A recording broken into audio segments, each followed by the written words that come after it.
You know what used to make me want to quit for the day? I would build something, a bench, a small cabinet, sometimes even just a simple frame, and I would do everything right. Tight joints, good glue, clamps on for hours. And then a few months later, I would hear it, that little crack.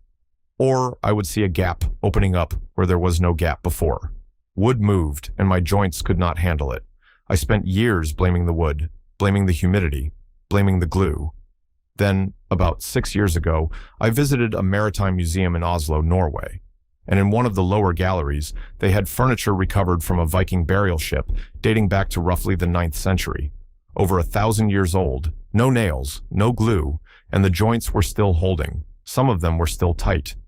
I stood there looking at a chest that was built before my country even existed, and the joinery was better than anything sitting in my shop at home. That was the moment I started digging into how the Vikings actually built things, and what I found changed how I work with wood permanently.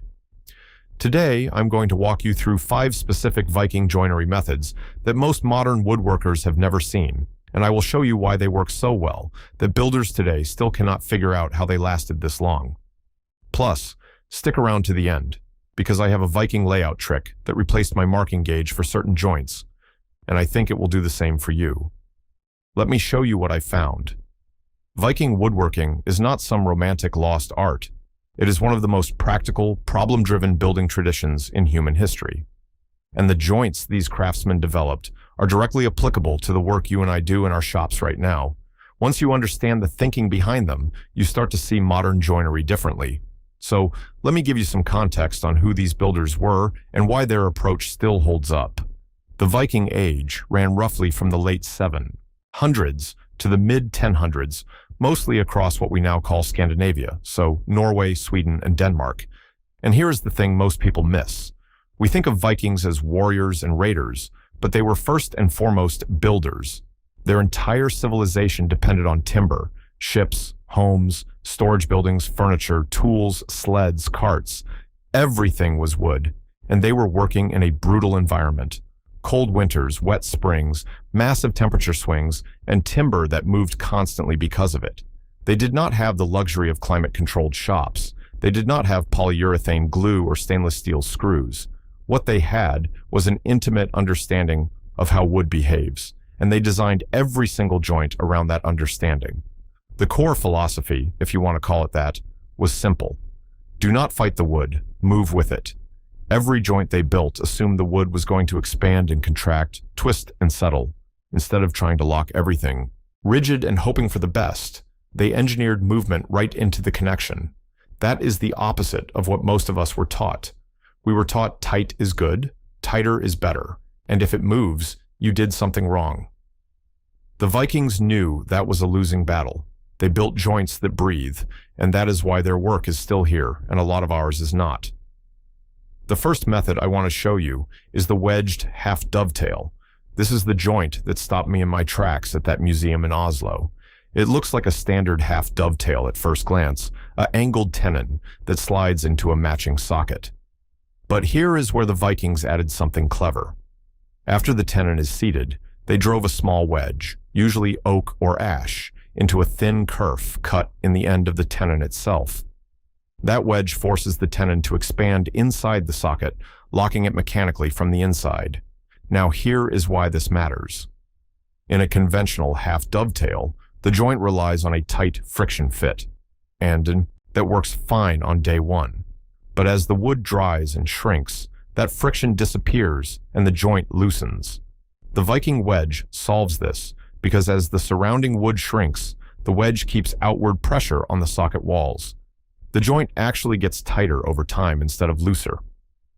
When I first tried this in my own shop using white oak, I cut the kerf about 1.5 inches deep into a tenon that was 3 inches long. The wedge was a sliver of the same white oak, maybe 1/8 of an inch thick at the wide end. I tapped it in with a small mallet, and the joint locked so firmly I could not pull it apart by hand. 6 months later, after a full summer of humidity changes, it had not moved at all.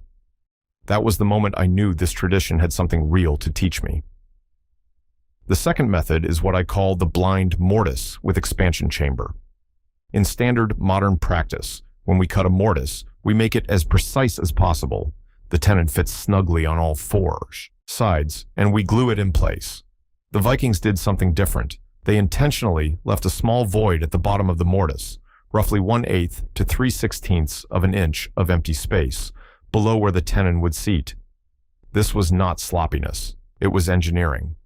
That little chamber gives the tenon somewhere to go when the wood expands seasonally. Without it, a tenon that swells has nowhere to move, and the force has to go somewhere, usually into a split along the grain of the mortised piece. I have seen this exact failure dozens of times in modern furniture. A table apron cracks right at the leg joint because the tenon swelled and had no relief. The Viking expansion chamber prevents that completely. The tenon pushes into the void instead of into the wood fibers. When I started adding this to my own mortise and tenon joints, I used a simple rule. I leave a space at the bottom of the mortise equal to about 5% of the tenon length. So for a 2-inch tenon, that is roughly 1/10 of an inch. It is almost nothing, but it makes all the difference. By the way, if you are enjoying learning about these shipwright methods, I put together something I think you will really appreciate. It is called Secrets of the Shipyard, and it covers 16 chapters of Viking and naval carpentry techniques that most woodworkers have never seen. 150 pages of real hands-on knowledge. You can grab your copy by scanning the QR code on screen or just use the first link in the description. All right, let us keep going. Now that you understand how they think about expansion inside a joint, the next thing I noticed was how they lock joints mechanically without any adhesive at all.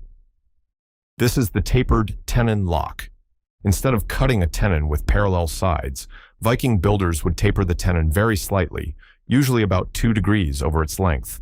The mortise was cut to match, but just barely undersized at the narrow end. When you slide the tenon in, it starts easy and then gradually tightens until it locks. Think of it like a cork in a bottle. The taper creates friction along the entire length of the joint, not just at the entry point. And because the contact is distributed evenly, there is no single stress point where a crack can start. What really impressed me was how this compares to a standard parallel tenon. With a parallel tenon, all your friction is at the cheeks, right at the mouth of the mortise. That is a very small area bearing all the load. The tapered version spreads that load across the full depth of the joint. I tried this on a workbench stretcher using white ash. I tapered the tenon from 1 inch at the shoulder down to about 31/32 of an inch at the tip over a 4-inch length. The fit was so solid, I actually had trouble disassembling it for adjustment. That is the kind of holding power you get when you let geometry do the work instead of glue. The fourth method is the cross-wedged through tenon. This one you may have seen in timber framing, but the Viking version has a detail that most modern builders skip. The tenon passes all the way through the receiving piece, and then a wedge is driven through a hole in the exposed end of the tenon, perpendicular to the grain of the tenon itself. That cross wedge pulls the shoulder of the joint tight against the face of the mortised piece. But here is the detail that matters. The hole for the wedge is not drilled in the center of the tenon. It is offset toward the shoulder by about 1/16 of an inch.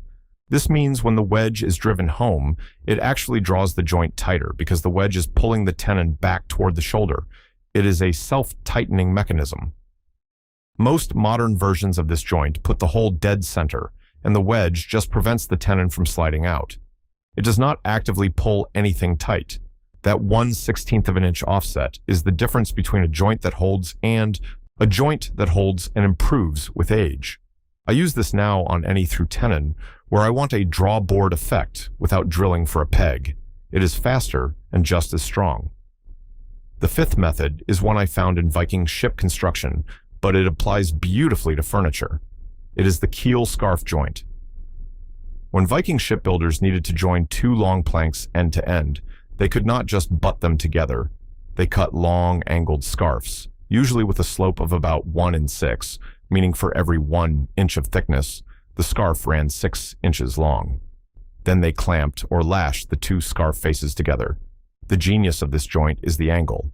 At 1/6, the glue surface area is enormous compared to a butt joint, and the forces on the joint are almost entirely in shear rather than in tension.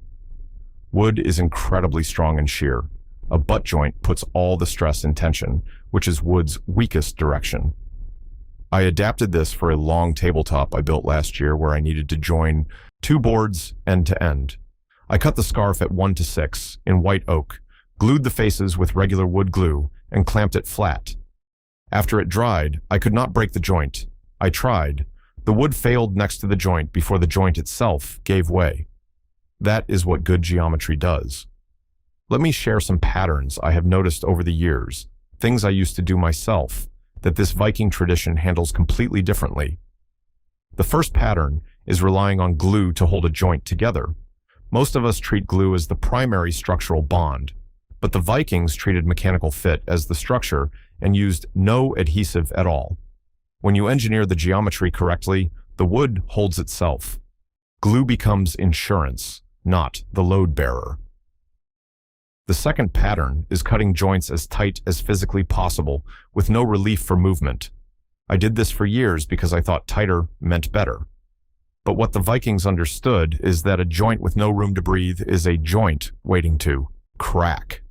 Leaving small expansion chambers and designing tapers that distribute stress changed everything for me. The third pattern is using fasteners as a first choice. Screws and nails are fast, and I still use them for plenty of things. But for structural joints and furniture, the Viking approach of wedges, tapers, and mechanical locks produces connections that last generations instead of decades. The fourth pattern is treating all wood species the same in joinery. Viking builders selected specific species for specific roles. Oak for tenons because it is hard and holds a wedge.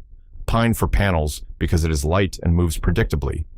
Ash for handles and wedges because it is flexible and tough. Matching the species to the job is something most of us do not think about enough. The good news is, once you see these patterns for what they are, you can start shifting your approach one project at a time. Now, for that bonus tip I promised at the beginning, this is a layout technique I picked up from studying Viking tool marks on recovered furniture, and it is so simple I almost dismissed it the first time I tried it. Instead of using a marking gauge to scribe your tenon cheeks, take a scratch awl and score a single deep line on each side of the tenon layout. Then rub charcoal, just a stick of natural charcoal, over the score line. The charcoal fills the groove and gives you a visible black line that is also a physical groove for your saw to register in. It combines your marking and your saw guide into one step. When I first tried this, I was using a standard marking gauge and getting occasional tear out on the entry side of the scribe, especially in white oak. The scratch awl does not tear fibers the same way because it is a single point pressing straight down rather than a blade dragging across the grain.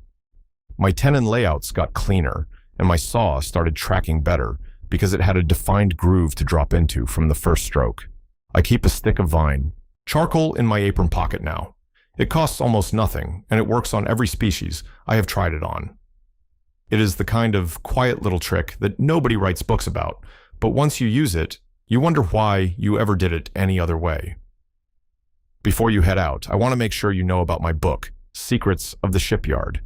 It goes way deeper than any single video can, with 16 chapters of Viking and naval carpentry techniques, 25 hand-drawn illustrations, and 150 pages of real hands-on knowledge. If you want to bring these old shipwright methods into your own shop, this is the guide to do it. Just scan the QR code on screen or click the link in the description to get your copy. Thanks for spending time with me today. And if you have not already, hit that subscribe button so you do not miss the next one. I will see you in the next video. Take care.